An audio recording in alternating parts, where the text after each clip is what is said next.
Alan, you mentioned Canada and the Women's World Cup there. Yeah. I think the England's women's team trained here before the tournament. Did an extensive camp here before they went out there. 3 weeks they were here.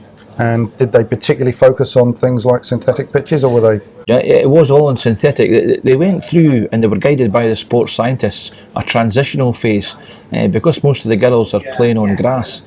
There's a school of thought that playing all on synthetic, has different stresses on bones and joints. Sure. And I think there's credible evidence to support that.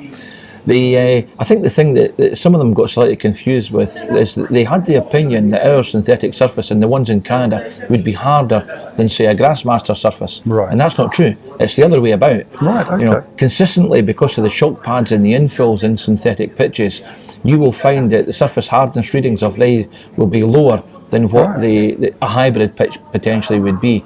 And we worked with them on that. Eventually getting them to train pretty much predominantly on the indoor surface. We sourced the FIFA requirements for watering from them, so we irrigated the pitch in here 60 minutes before a game, because they play 2 games here. Yeah. Just to give the girls a feel of the pace and the move of the ball and the interaction of their boots on the pitch. And then again 20 minutes before the game. Now, ours is an indoor hall, so we didn't have the same problems with evaporation they've had in Canada. Alan, there have been a lot of comments, mostly negative, from players, coaches and the media about the playability of the pitches in Canada. One of the impacts that may well have, as this is such a showpiece event, is that may change perceptions of artificial surfaces for use in other top flight tournaments. Well, absolutely, you're correct. Yeah, it could do. I hope it doesn't, because through one of my other part-time roles, I'm one of UEFA's natural turf consultants, but I regularly hook up with a gentleman called Marcus Keller, who's one of UEFA's synthetic turf consultants. Marcus has huge experience, and we've worked in areas in Eastern Europe where it can get really warm, and it's difficult to grow natural grass or produce hybrids, and they've gone down that synthetic route. And what it's done is it's allowed these countries to actually play football properly on a level surface, because it's been difficult in some of these countries trying to get a quality level surface to play a decent game of football, and synthetics allowed that to happen. Now, if that's the vehicle ultimately that allows the game to be played and be enjoyed by kids in other countries and grassroots players in other countries, then again it has to be right. So I hope the Canadian problems don't transfer themselves into Europe and deny people the opportunity to play football. I think, love synthetic turf or loathe synthetic turf, you have to acknowledge the significant advancements it's made in the last 10 years or so.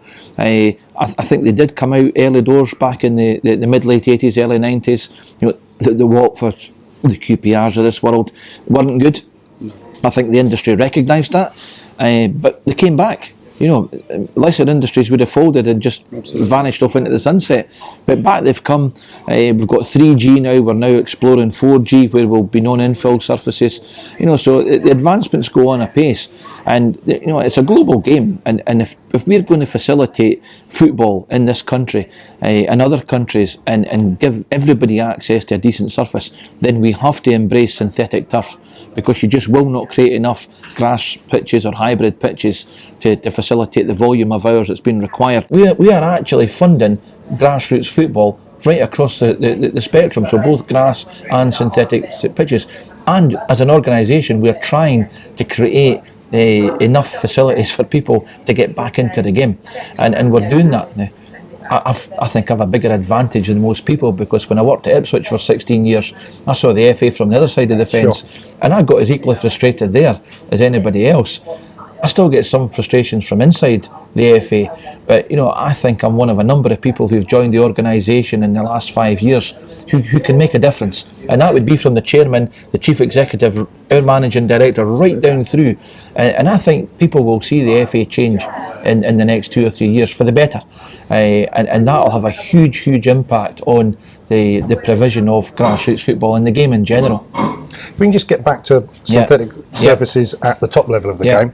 Do you ever see a day where perhaps the majority of pitches are actually going to be synthetic in the Premier League or international? I hope not. I think at the top end of the game there's more than enough money in that.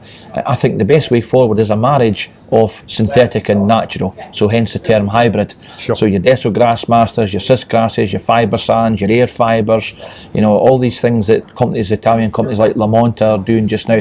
I think there's enough research research and development going on out there that league football at a professional level across Europe should be played on grass, pitches with grass, albeit supported by hybrid. I don't think there's any problem with that. But I do hope that we don't go 100% synthetic. I absolutely hope that. And I've said that consistently for a number of years now.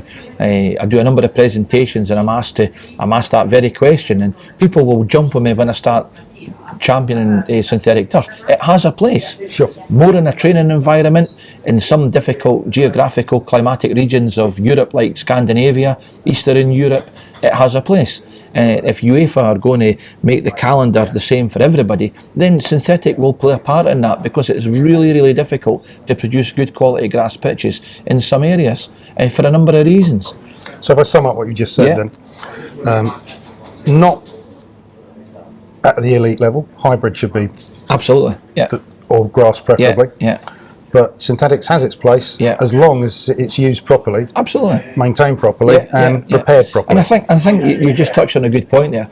I think where there's a misconception with synthetics, and I think it came from the synthetic industry, we had this maintenance-free thing that was talked about, and they're not maintenance-free. They were never maintenance-free.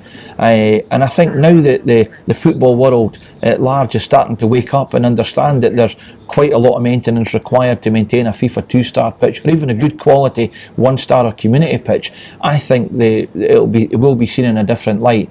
We spend as much time here on our synthetic surfaces as we do on our natural grass surfaces. Right, okay. So, and I've said that in a number of articles, but you get out of something what you put in, and we have fantastic synthetic surfaces here that players are quite happy to go on, that they don't get any more injuries than they would on a grass pitch. It might be a slightly different type of injury, sure, but the actual occurrence of that injuries, or injuries in general, are the same. You know, it's the same as grass. So, you know, players will kick players on synthetic turf as they will on grass pitches. You'll get a pitch-related injury on a synthetic pitch as you will on a grass pitch. It'll happen. That's the nature of the game. But I don't think you say you go on a synthetic pitch and we're going to have 10 times more injuries or 20. That's just simply not the case. And I think there's enough creditable evidence around the football world now to support that. Alan, thank you for that. You're welcome. We'll catch up more with you later. Yeah. Thanks again.